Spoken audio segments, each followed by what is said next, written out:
in this show, the trials were our device, but it was more than just one influence. You know, there was the burden of, you know, each trial was assigned to a distinct witch, so it was about her history and her arc and her particular growth. But then we tried very hard to tie that to something that was either directly or indirectly witchy. You know, in the case of Jen, you know, she's in this sort of Nancy Meyers, you know, Big Little Lies type of space.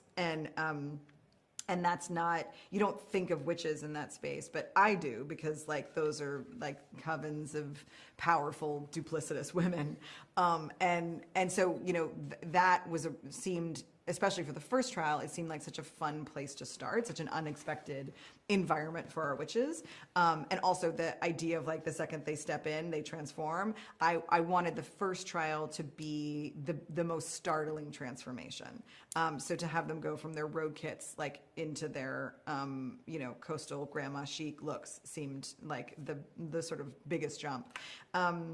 And then, you know, all the sort of trials followed that same logic of it's tied to the witch, but how do we pull in, you know, other influences to create a distinct, discrete world.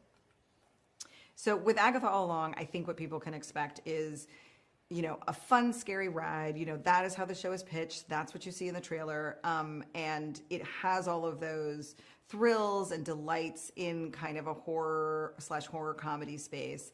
But it, you know, very much like WandaVision, you know, the show is front loaded with these kinds of thrills and all the theatricality of the costumes and the looks and the music. But also like WandaVision, you know, there is a great deal of depth to the show, and we do go to dramatic places. So I think, you know, what people can expect is a thrill ride that, you know, ultimately is very emotionally affecting.